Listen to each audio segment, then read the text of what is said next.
if you want to fly high, you first have to aim low. And, and I was sitting there thinking, I was like, well, like, what does that even mean? You're in an airplane. When an airplane takes off and it's going to its destination, right? And your destination could be a goal or a career growth opportunity or a title, job title, or, something that you're trying to achieve. The airplane doesn't just go right up and go directly to it. It's a slow but steady aim, to get there. And we are back live with another episode of the Multifamily Hangout. Thank you all for joining us today. I'm Adrian Daniela, your host. Before introducing our guest today, I want to thank our sponsors from Kairos and GPS Roof Leak Repair for making this broadcast possible. With this being said, I'm turning it over to my co-host, Chris Moreno. Take it away, sir.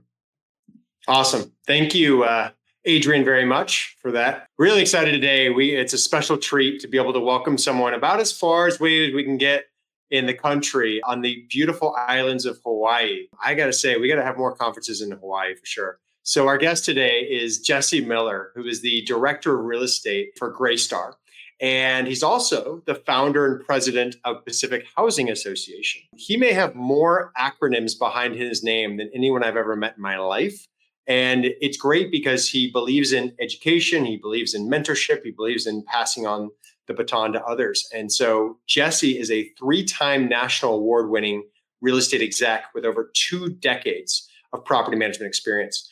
He founded the Pacific Housing Association and is also a university instructor at Portland State University.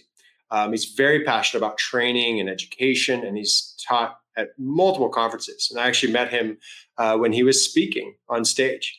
But he's also very involved in academic institutions in the U.S., Japan, United Kingdom, China, and Malaysia.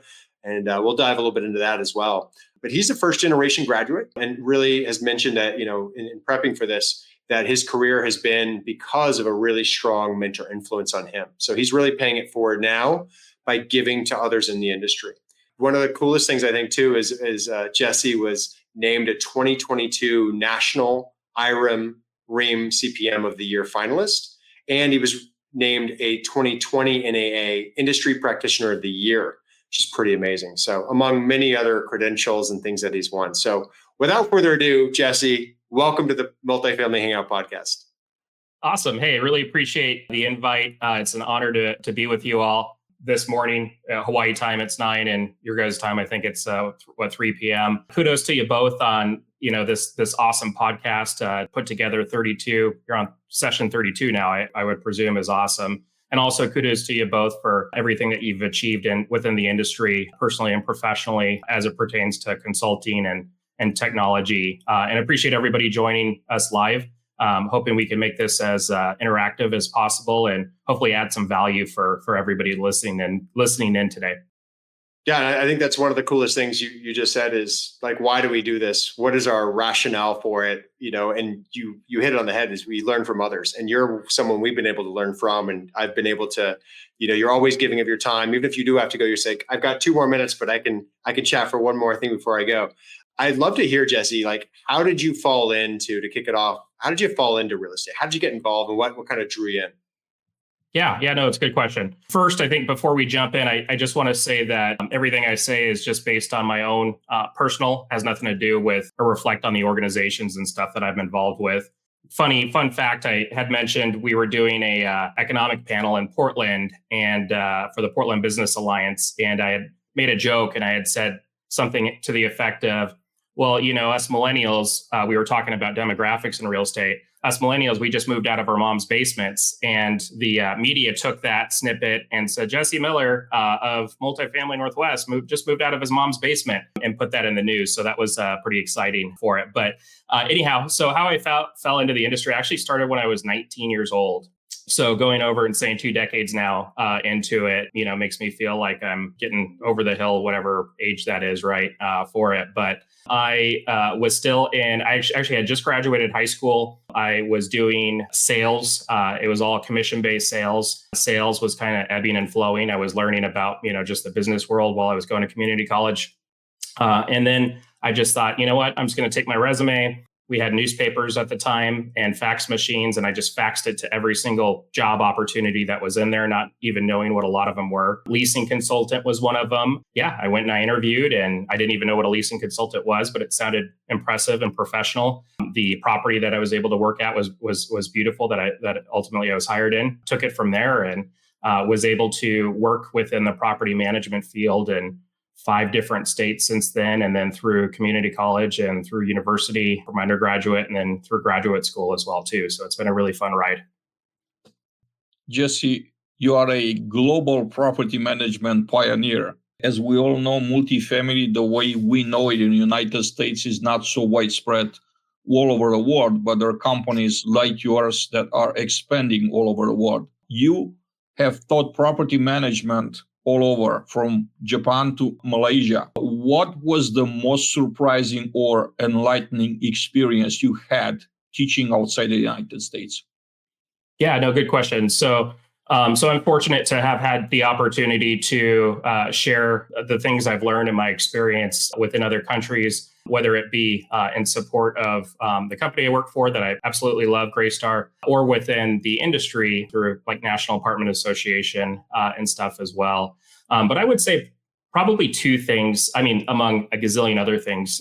First thing is just the size of the rental industry internationally is just so significant. So pulled up a World Economic Forum study, and just so everybody's aware, the rental industries in most other countries are very much still in their infancy. There are approximately, according to the study, only about 10 countries that have more than 10% of their residents actually renting versus owning. So homeownership would be 90%, renters would be 10%. In the US, it's roughly 35% is our rental population for those who rent. So as those continue to grow everywhere, it's significant. A lot of the work that I've done in terms of speaking and talking about the US apartment industry has been in Asia, and just the growth within Asia is forecasted to be massive as well too. So there was a UN study in Asia. The urban population is expected to grow by 1.2 billion by 2050. So that's billion with a B. So I would think just in terms of the market, the infancy, a lot of the countries are looking towards the US to see, hey, what are the things that the US has done within their rental industry that we can learn from, and I'm not saying that the US rental industry is perfect or anything. It's just been around for an extended time. So there's the good, the bad, and how those things can be utilized in other countries. So the other thing that was really eye-opening to me as well, just as a instructor and a trainer and a teacher, and I'm not the best trainer or the best instructor or trainer. I'm still learning it as I go along, but just having a clear understanding of the countries you're going into and all those cultural nuances that make your training sessions that much more impactful. So I'll give you 2 examples really quick that I want to share that were really eye-opening for me. So in Japan, the business card exchange is very important to them. It's called Meishi. And when you go to Japan, if you're ever going there for business, just make sure that you've got enough business cards to hand out, because it's a reflection of you as a person. And in the US, we'll often just say, hey, here's my business card. And, oftentimes we don't even look at it. We put it in our pocket. But there's a very formal process with that. So it's something to keep in mind. I think the other thing too is just when you're presenting to other countries, just knowing that sometimes some of the terminology doesn't align. So when we say things like affordable housing in that other country might not mean what we're thinking. So we could be off on that side. In fact, actually, when you say affordable housing, even within the US, it can mean one thing for one person and one thing for another person. So I think it just in terms of just knowing those cultural nuances for wherever you're going is important. And then also to just having that understanding and being prepared for any content that you're going to talk about to ensure that it translates properly. So interesting what you said. The call I had this afternoon, just before this, we were talking about commercial versus resi. And so many people consider multifamily commercial and resi to be single family. Other people will call resi all resi, right? So important. I'm curious because I think this next topic is so important because there aren't a lot of education, large institutions that actually focus on a property management or real estate degree. So I'm kind of curious, to know, how you worked with an AA to establish a property management degree program with Portland State, and like how you see the impact this program is going to make on the industry.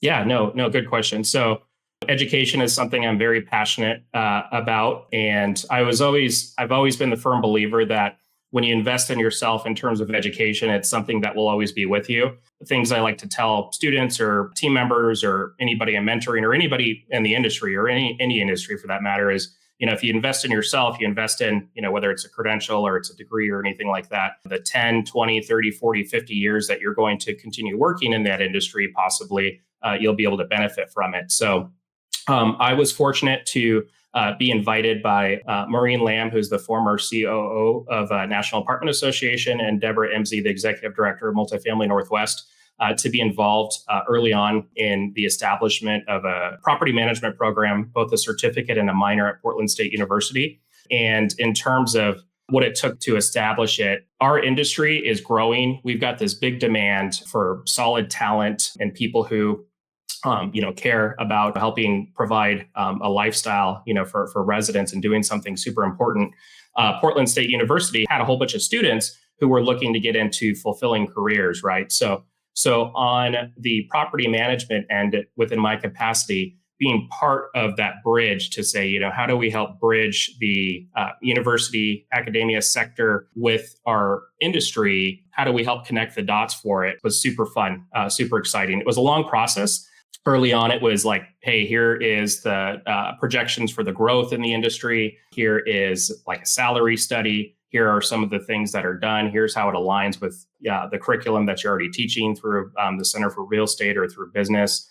First, it was kind of just the proposal. Then when it was accepted, we had to go through committees and get board approvals. It took a couple of years for the sign off and to get through. But the work of Multifamily Northwest and National Apartment Association, and even our Greystar Portland team with our leadership there and myself, we were able to help get that program started. And I'm proud to share that I just actually reached out to the academic director over there, Portland State University, because I'm not physically in Oregon anymore, but they've had over 500 students, 525 students have taken their property management course since we started it in 2020, I think it was. Currently, there's over 100 students enrolled, and it just continues to grow by leaps and bounds when people actually learn about our industry as well.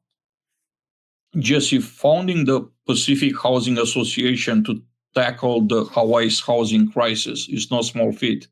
What drives your passion for this cause, and what have been the most rewarding success for you so far in doing that? Yeah, that's a good question. So it all kind of relates. So in terms of, educating and getting exposure of, our so important and so needed rental housing industry, the founding of this housing association is all within that same line. A couple of years ago, I moved from the state of Oregon over to Hawaii. And actually, I had never even vacationed or visited Hawaii. The company had reached out through a reference and said, hey, we've got this opportunity. We'll move you to Maui. Come over here. So I'm the type of person that is like, after thinking, I really loved my position with Portland Greystar, but I was just like, I got to try it out because you just never know, right? I think, regretting having not tried something, is a whole nother thing, right? But I get to Maui and having had a background and experience working with WMFA, Washington Multifamily Housing Association, which has a lot of great leadership there, and Multifamily Northwest, as I mentioned before, in Portland, Oregon. I get to Hawaii and I said, hey, where's the rental housing association over here? I realized there wasn't one.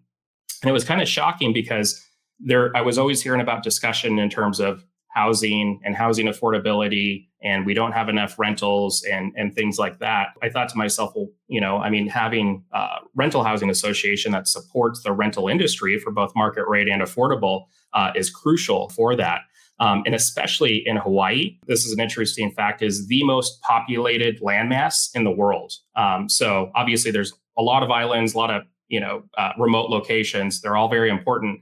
But in terms of having a population of 1.4 million in Hawaii, and the closest landmass being California, which is about 2,500 miles away, we're just smack dab in the middle of it. So that saying of like, you're literally on an island by yourself is like literally, what we're dealing with, right? So I worked with my co-founder, and National Apartment Association helped us every step of the way with forming a rental housing association. I'm an early person. I get up at normally like 4 a.m., sometimes 3:30.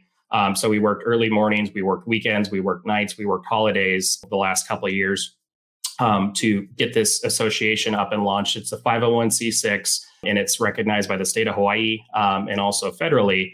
And, our mission is to protect and enhance the rental housing industry of Hawaii by supporting rental housing providers. And when I say rental housing providers, I'm talking about, the student housing, the military housing, affordable, market rate, all of it. Everything from, somebody who has a small 1 or 2 units or, they're renting their ohana out up to, communities that have thousands of units. It's been very rewarding. It's been a lot of work. It's totally volunteer. It's unpaid, but it's rewarding because once we launched and we became the National Apartment Association affiliate for Hawaii late last year, we formally opened our doors in January of this year, about 6-7 months ago. And in about 5-6 months, we've grown in membership to almost 20,000 member units already on 3 islands, Oahu, Maui, and Big Island. And we've got roughly 6 or 7 industry partners that have also joined our membership, whom we're very appreciative of their support. But this is going to be nothing but growing upward in a positive way. And again, shout out to NAA for helping with that. And even after we've launched, I'll give you an example of something recently that we're working on to help elevate our rental housing industry here in Hawaii. So National Apartment Association has an advocate conference earlier in the year. And through that, I actually had networked with Congressman Ed Case of Hawaii and his staff, his team there. And we were talking about ways we can improve our rental housing industry in Hawaii and improvements with the Section 8 process to help those with Section 8 vouchers with affordable housing came up. So his office actually connected me with the services director here for Hawaii. So I'll be meeting with her, and then we'll be able to work together on further improving the Section 8 process here in Hawaii. So we're excited about it. And it's all just a passion of mine. I'm excited for the day where we can grow and hopefully start getting some employees and stuff as well, too. So I could get back to sleeping in on occasion as well. Amazing. Yeah, I guess 4 a.m. is only 10 a.m. here. So that's not that early. It's not that bad. Yeah. No. Yeah. I try to play it up a little bit more, but you shot it down. So thank you. You live in some of the best climate in the world. Moving on to the topic of, obviously we all witnessed the devastating fires and the pictures of what was happening in Lahaina. And I'm kind of wanted to hear from you, the steps that have been taken and are being taken to help recover and support the rental housing market right now in Maui. Yeah, no, appreciate you bringing that up. Yeah, so very devastating event, completely hit us out of the blue. August, actually, we're coming up on the anniversary of it. For me personally, having lived on Maui and working within the industry and worked in the industry over there, I actually had personally managed some of the commercial properties and residential properties in Lahaina where the fire occurred. Obviously, not nearly as devastating for me as it is for the people who lost loved ones or their homes. I mean, those are the types of things that can't be replaced. But approximately 2,200 homes were lost, 8,000 people displaced, 97 lives lost. It impacted a lot of our team members here on Oahu as well, and the people I know, because Hawaii's a very networked and you've got family and friends and stuff on other islands. But when all this occurred, we wanted to do something where we could help. Obviously, housing is a big thing, necessity. It's fundamental, especially for the recovery of those who were impacted. So I was able to, with the support of our company with Greystar, and to help better serve our clients, both on Oahu and Maui, really lead efforts with our team to work with FEMA, who were helping place households that were displaced, who had lost their homes, worked with the state of Hawaii. I was even able to have the opportunity to speak with Governor Green, the governor of Hawaii, the county of Maui, Maui Humane Society, to provide recommendations for housing of those fire survivors, as it pertains to housing opportunity, both on Maui and then as well as Oahu here.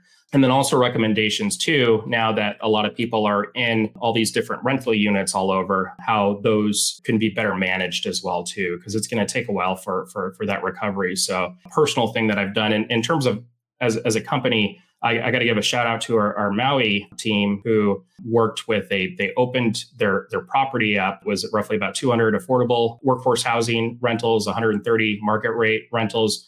just at the same time that the fire took place. So they're also working with FEMA and with the state and with different groups to help provide the rental housing for those families in need as well too. So just going above and beyond, just the standard typical lease up that we'd have to really help those in need, especially with housing, where housing just was so limited on Maui before, even before the fire. So, Jesse, my next question is about the NAA Global Outreach. As the chair of NAA's Global Outreach Committee, what are some of the most exciting initiatives and progress that you've seen this year? Yeah.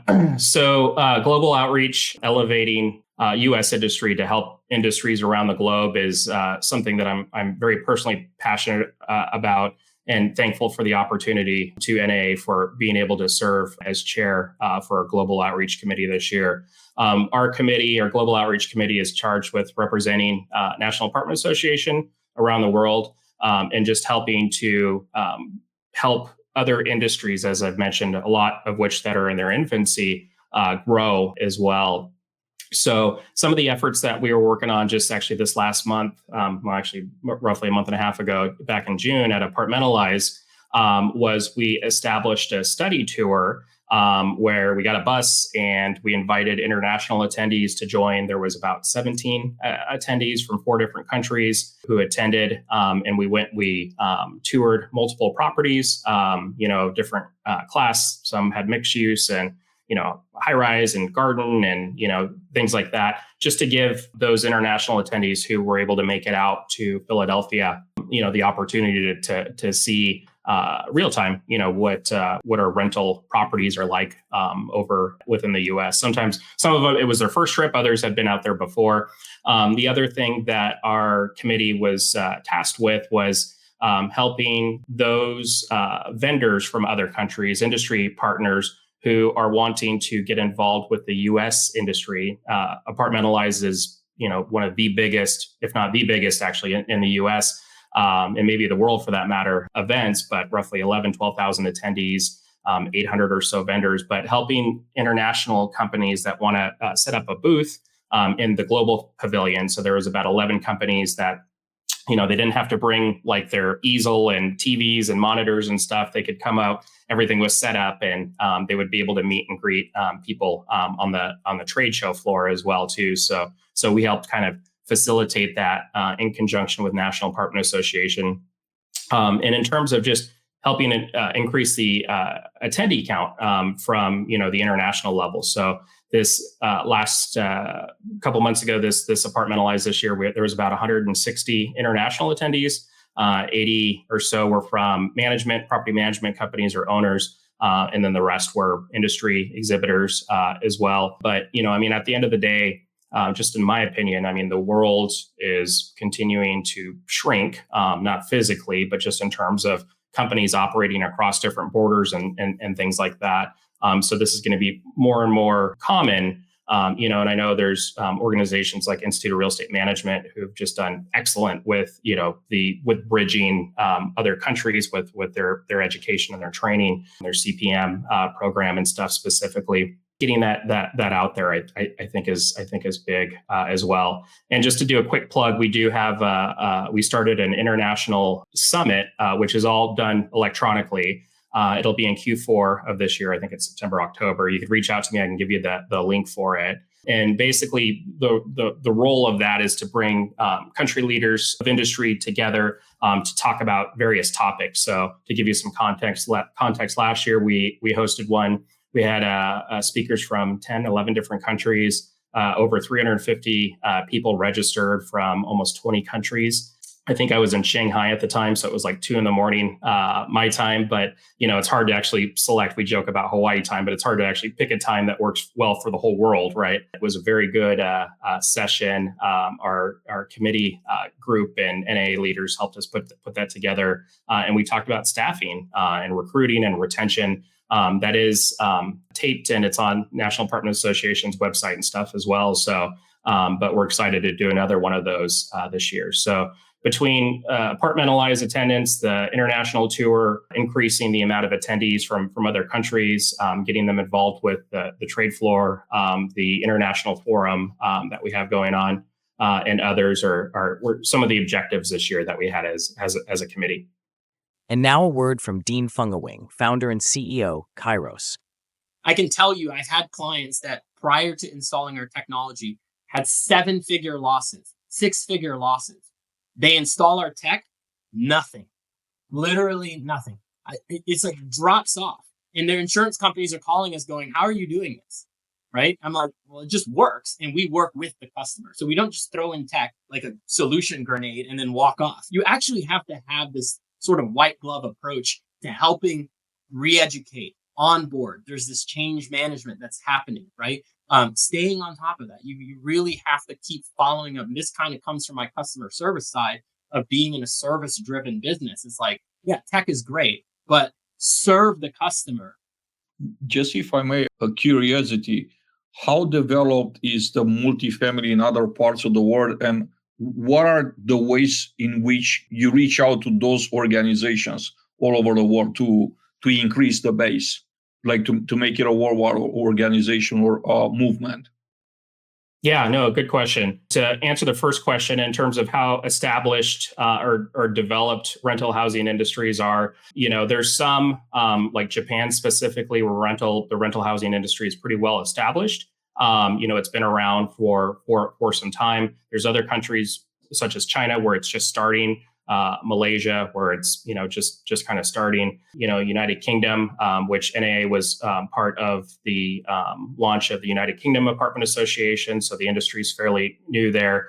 So in terms of the international side, it's still very much in the infancy. It's still very much growing.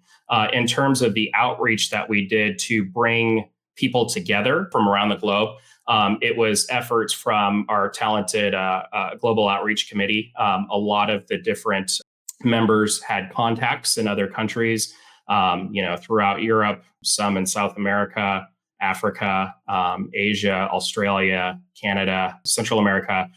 So we were able to, as a group, collectively kind of bring everybody together for that. And if you watch the Zoom session or the session that we did that was recorded through Zoom, we were also NAA was trying to utilize the translation feature and stuff as well too. So there are translation features. It's a little kind of rocky a little bit, but our first time doing it.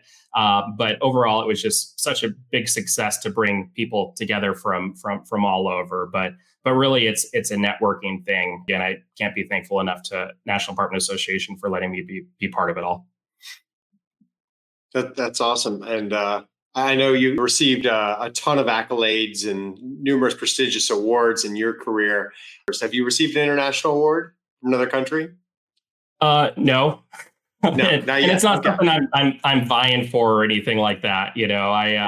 Anything that I've done internationally to help other industries is just to help them grow. I'm the type of person at the end of the day where, I think, if you go and you do something, at some point down the road, it'll, come back and, maybe it'll be a good thing, maybe it won't. I'm also the type of person that has a whole bunch of different ideas and just kind of throws them out there. And, 9 out of 10 of them are horrible. And, generally I'm told they're horrible, right? In a nice way. But then if that 1 out of 10 sticks, then it's a success, for it. But no, any way that I can help, I was fortunate to get invited and speak at conferences and different academic institutions internationally. And that in itself was rewarding to be able to experience that and, see their communities and how their rental industry is. Because although there's a lot of similarities, there's also a lot of nuances and differences and stuff too, as I mentioned earlier with, like the business card exchange and things like that, just in terms of communication and ensuring you're in alignment when you're talking about the industry and things like that. Yeah. And so, you think about all these awards and the organizations you work with, but if you did have to pick maybe one of the awards or one of the accolades you've had, which one maybe means the most to you and why, if you could share? Yeah, no, I appreciate the question. So firstly, it's definitely a huge honor to be recognized, and I'm thankful to both National Apartment Association and Institute of Real Estate Management for that recognition. But I have to say that I can't take credit alone for any of those awards. as we've been kind of talking about, anything that I've done or been part of, it takes a whole team of different people to make things work, whether it's the association or the Portland State University program, things like that. So it's different organizations, it's your employer, it's different supportive supervisors, it's mentors that all actually deserve the credit over just me and me selecting one accolade or over another. I also think too that I would hope that what I've done in the industry helps inspire other people. As I kind of mentioned, I'll throw out 10 ideas, sometimes 20 ideas, and 19 of them are horrible and one of them sticks. So I'll give you an example.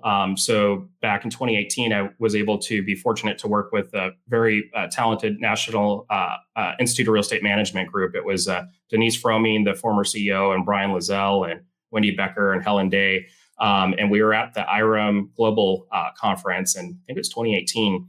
And I had said, hey, the CPM program's awesome. We have a lot of Greystar team members who would benefit from this education. Why don't we, work something out? And I threw the idea out, but they're the ones who helped put together a program where, we were able to launch it and successfully enroll 90 Greystar team members into the CPM program.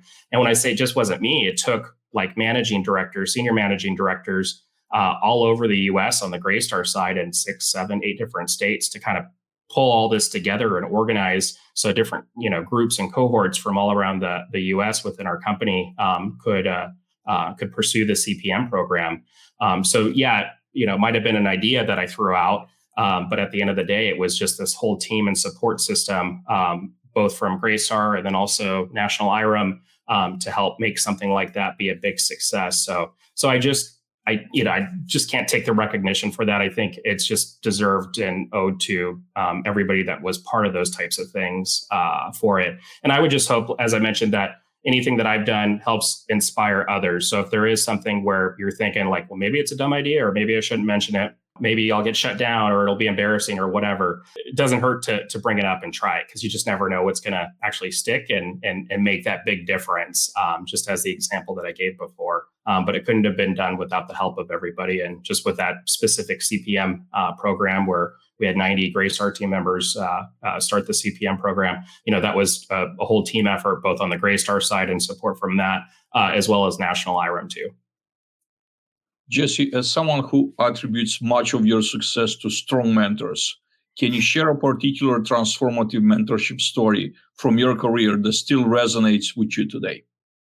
I've been super fortunate to have a lot of great mentors in my life, even early on within the industry. As I mentioned, I was involved with WMFA, with Washington Multifamily Housing Association, Sloan Sorbonne over there. I think like 12, 13 years ago, I was trying to take my CAPS program and couldn't afford the CAPS price because I was paying out of my own pocket for it. So she set me up on a payment plan. I was able to get that going and help mentor me in terms of like just the education side of our industry. Lisa Nurheim with Greystar in Portland, it's just been a super influential leader that I've had. I was super fortunate to be able to work with her for 6.5 years there in Portland.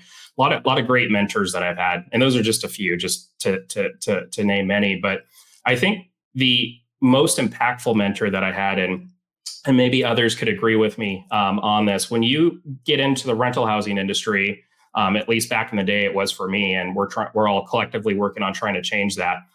You just fall into it. A lot of people use that word. I just fell into it. Or I just, it was by accident. Whomever your first supervisor was, or leader that brought you into the industry is almost kind of like a coach for you on that. And just because the rental housing industry, a lot of industries are, have their complexities and their own challenges, but we do something that's so important, impacting the benefit of people's lives and livelihoods and their housing. It's just so important and so crucial. And then we're on 24/7, with emergencies and stuff, right? It's not like it's like a bank that just, 8 to 5 and it closes out. That mentor, that first supervisor is like your coach and just kind of walks you through. And really, I think they help kind of make or break it for you if you get in the industry. Because my opinion, you get in the industry and within the first year, you're like, hey, this is for me or this is not. And if you stay in it beyond that year, because you've got that great coach potentially or coaches, you stay in it for a long time. But I'll share with you one thing that she had said.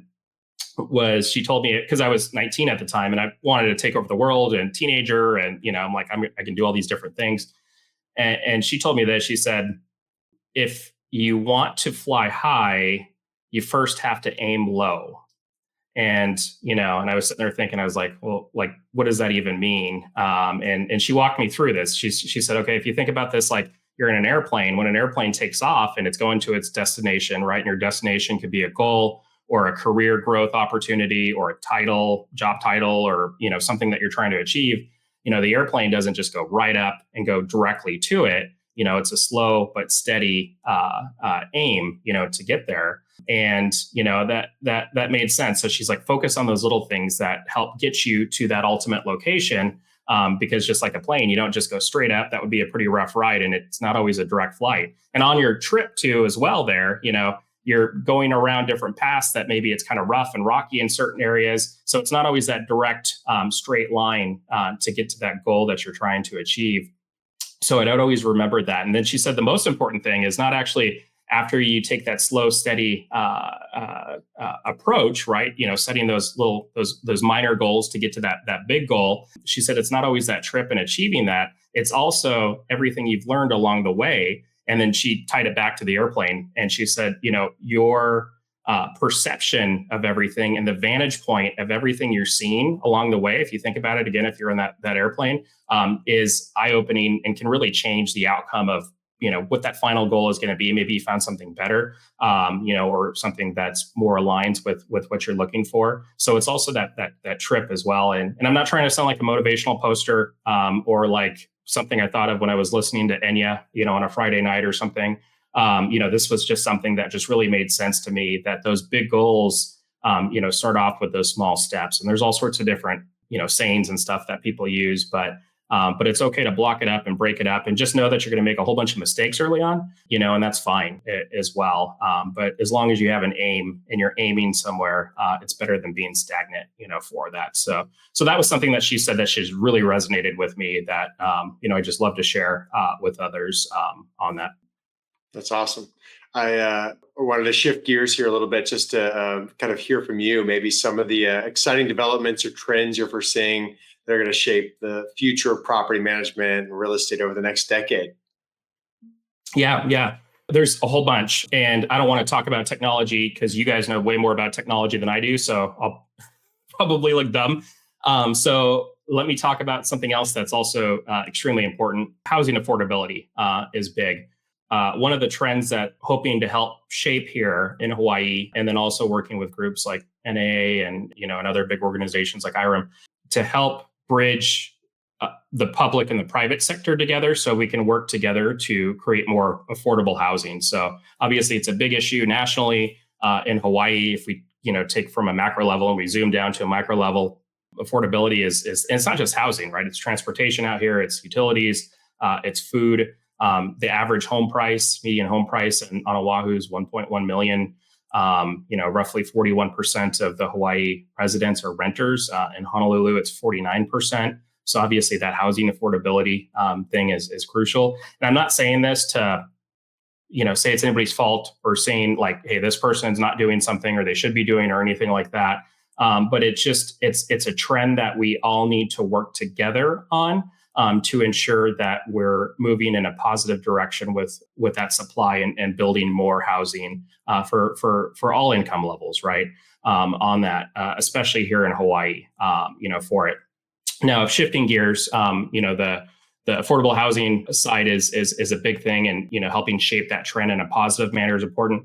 And then shifting over to the education and the staffing side, who's going to manage all that rental housing, whether it's affordable or it's market rate or student housing or military housing, single family residentials, mixed use, whatever. I think just that big focus on the career trajectory and the trends that are really going to help shape the multifamily industry on that side. National Apartment Association has a study where they're tracking both the wage and the job demand growth in our field, in our multifamily field. And they've been doing that since 2020. And every year it's outpaced in both those categories, the private sector as a whole. So it's no secret or no surprise that our rental housing industry is important and will continue to grow. for it. And one thing I like to tell my students about when they're first learning about the rental housing industry, going back to trends, right, is when you're walking around, you're looking at all these, mid rises and high rises and all these big communities, right, things like that. There's a team that's generally managing all of that. It's not just them managing themselves, the buildings managing themselves. It's not a computer system. There's all sorts of team members and a staff and all sorts of opportunities that are within that.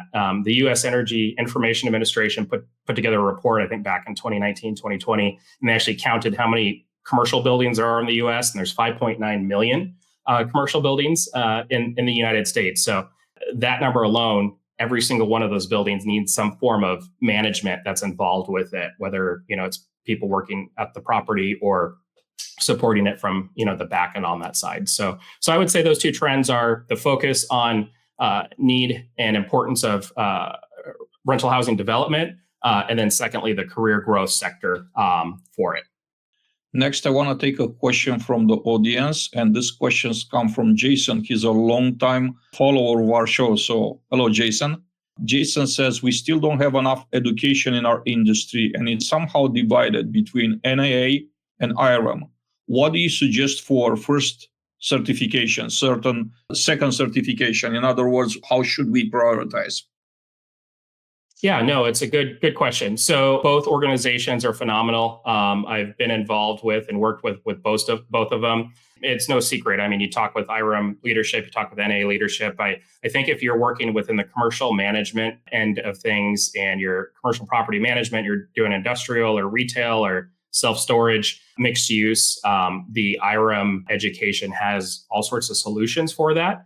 I think if you're working in the multifamily apartment side and even the independent rental owner side, there's all sorts of solutions on the NAA side as well. I would recommend first starting, taking a look which local chapter is close enough to you, whether it's an IRM chapter or if it's a NAA affiliate that you can start to get involved with locally and then grow from there on it. Or you could just pursue all of them on it as well. No, that was a joke. But yeah, I mean, I think focusing specifically on the type of property that you manage, and then also within your locale, what chapters are available, because that's also a big part of it too. So hopefully that helps answer that. Great. The next one I wanted to ask was around the Pacific Housing Association, and how are they specifically addressing Hawaii's housing crisis, and what are some of the initiatives that are currently underway that they're working on? Yeah. So as a reminder, we're still very new and it's all volunteer led, and excited about all the growth that we've had so far. There's going to be a lot more growth and opportunity as it continues to grow. But as I mentioned, our mission to protect and enhance the rental housing industry of Hawaii, our effort is to help elevate the rental housing industry for both the affordable and the market rate and the student housing and the military housing out here in Hawaii, because that'll help inspire the creation of more rental housing for everybody. So for instance, Governor Green wants to build 50,000 affordable units in the next 5 years. We want to help support that as best as possible. And, we have as an industry, the resources to be able to help that piece and what that plan looks like, for it. In terms of the association, here's a couple different things that we're working on. So I talked about improvement with the Section 8 program based upon resources and direction from the National Apartment Association. So we're working on that for Hawaii specifically. And another thing that we're doing, if you go to our website, pacifichousingassociation.org, we are working with the Hawaii Housing Finance and Development Corporation, or HHFDC. And they're essentially the state's group that provides incentives and resources for developers that are developing affordable housing. So we took their information, asked them to put together hey, if there's somebody who's never been to Hawaii, doesn't know much about affordable housing development in Hawaii, let's summarize it down into a one-pager for us, give that to us, we can put it on our website, we can share that, and we can just start to help bridge potentially bridge those groups, right? Because again, it's going to take both the public and private sector. The public sector can't build enough affordable housing on its own. The private sector can't do that. So it's going to take people from both sides to do that. And then lastly, a couple of months ago, our association, Allied, partnered with the Affordable Housing Management Association of Northern California and Hawaii, or AMA. Nationally, it's called NAMA. And they provide affordable housing management resources for both developers and operators. So our plan is to be kind of the boots on the ground for them to help with promoting and providing the affordable management resources and stuff as well, on top of what we already provide with the National Apartment Association to help support, this industry. The industry is big. I haven't found like a specific number yet as to how many rentals there are in Hawaii. I think it's kind of all over the board because you've got short-term rentals and long-term rentals, but anywhere from 200,000 to 300,000 rentals I've seen. Obviously, there's a push to build a lot more as well. And, we've barely just started to support a small segment of that. So those are three initiatives. I shared the mission as a whole, and the whole goal is just to help kind of organize and bring the rental housing industry together for, affordable market rate everywhere, just so we could help be that voice and work with the different sectors, the public sector, and different organizations and stuff. There's a lot of great organizations out here that are doing a lot of similar things, but there's no actual dedicated rental housing association for both affordable and market until Pacific Housing Association was started. Jesse, you had a outstanding career in property management. There's so many that are looking up to you, and they want to become like you one day. How do you approach mentoring young professionals in the industry, and what qualities do you think are essential for success in property management? I appreciate that. And hopefully they don't do all the bad things that I've done as well. And hopefully be able to learn from my mistakes. Because I think in terms of mentorship, one thing I like to share with everybody is a little humility goes a long way. I'm probably the very first person to admit that I screwed up, or I don't know, or, I'm not an expert in something. Going back to learning lessons, where there's times that I tried to be that and I wasn't, it failed miserably. So I think that's important. I talked about the education side. So humility is helpful. And just know that, early in any industry or any type of position, you're going to make mistakes, and that's fine, right? I mean, as long as at the end of the day, nobody's getting hurt, you're not getting fired, or you're not getting sued, right? And that's not the mantra for like everything. I'm just saying that, like, if there is a mistake, go through that checklist for it. But investing in yourself and your education, I think, is crucial. And if you work for companies, like our company Greystar, that really just pours into us as team members, that's a huge plus. And it's not just Greystar; it's any company that invests in the people is big. Just knowing that, sometimes having a plan, even if you find out it's a wrong plan, but it was built with the best intent, is better than having no plan and being stagnant for it. Because, the world will continue to turn and move. And if you're not moving in some direction, you're falling backwards, right? So, so that stagnation is key. For about six to 8 months, when they were filling, Portland State University was filling the position, I served as the academic director for the property management, assistant academic director for the property management department. And I helped them establish an internship program for Portland State University in the industry. And a lot of the feedback I was getting from employers was, hey, we're willing to train. The only thing that we can't train, and I'm sure a lot of people have heard this, is the drive, people's attitudes, their want.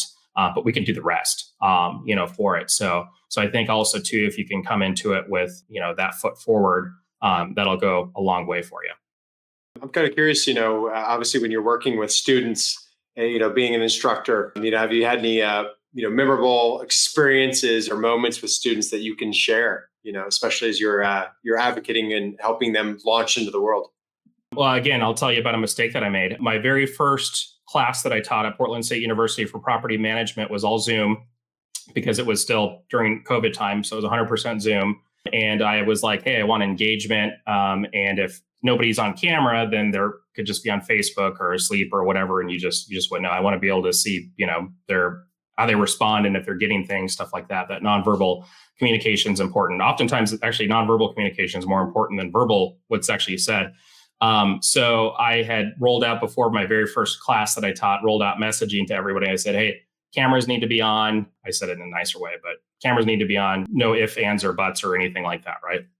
So one thing that I didn't think about was our class was in the evening. So, still had a great job during the day. And then this class was set up at night. So I was teaching at nighttime part-time.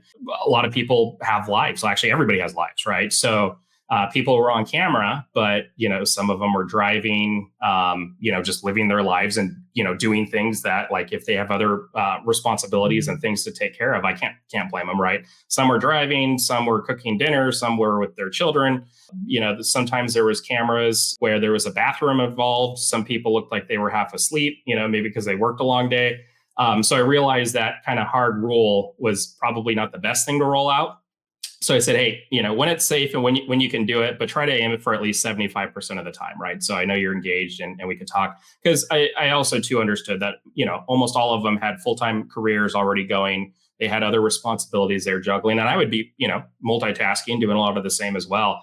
So I can't blame them on that side. But to roll that message out and then on day one get hit with that, I think that was pretty eye-opening and kind of funny. Another thing that I had learned, and I don't think we as an industry or a lot of industries really advocate for enough, but as an older millennial and just kind of seeing like how much more technologies continues to take over communication. The public speaking side is a big thing, and I think it's a very helpful value add for people. So I'll give you an example. So I had this project that I would assign at the beginning. I'd say, okay, so you're going to work in teams. I want you to select a country that has an affordable rental housing issue or problem or opportunity that's going on, and then I want you to analyze what another country has done in terms of policy or strategy or legislation, and then everybody at the end of the day is going to pitch what their ideas are to improve the rental housing for that country that's in need and why their idea is the best. And then we'll vote on who has the best one. And so we did that, and it was fun. And we did that at the end of the class, and everybody did their presentations. And then I was getting feedback like, hey, how can we improve this? And common message was, I really liked what we learned, but one thing that was but also as important, more enlightening, was the ability to public speak and present and propose and sell our idea, right? So I wasn't even thinking about it because it's not like a communication class or anything, but we do it so much that it's something that, we don't want to just put on the back burner or anything, because it's so important, especially in communicating, and especially within a network as well too, of which we're all in this really big network. Jesse, it's been great having you today with us, hanging out with us. Great conversation. I'd like to give you the opportunity to share some final thoughts with us and with the audience. Really appreciate everybody joining us and appreciate this opportunity to be on here. Going back to the comment that I made about communication, and being involved in a network, I really want to stress that, like, if you've got an idea, you've got something that you're working on, like, some things they're going to fall flat, you're going to get shut down, but other things are going to go far away. So don't ever let that hold you back. But we really do impact everybody with the things that we do. And we're a lot closer in terms of impact than what people, most often think. Have either of you heard of the math equation of how we impact 1 billion people?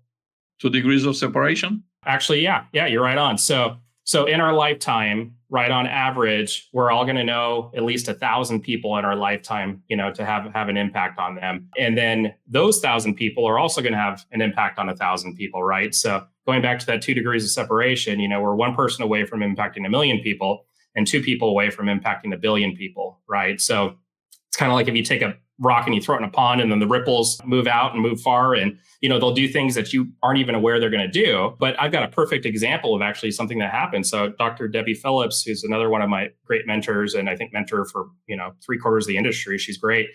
She was actually vacationing in Hawaii. She met the owner of the Maui company, and he said, "Hey, I'm looking for somebody to help run my company." She mentioned me. She connected me with him.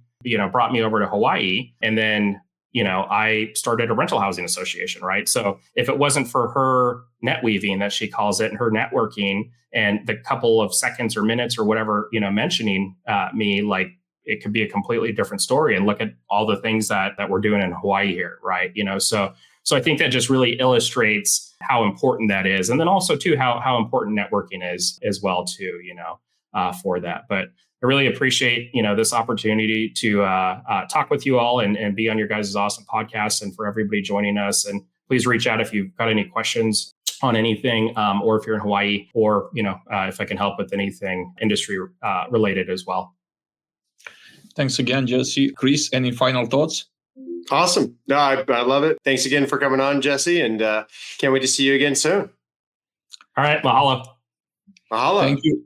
Thank you all for joining us today, everybody in the audience. I want to also thank our sponsors from Kairos and Coastal Painting Contractors for making this broadcast possible. We hope to see you back here next week. We have Paul Rhodes. Take care, y'all. Have a great afternoon or morning if you're in Hawaii.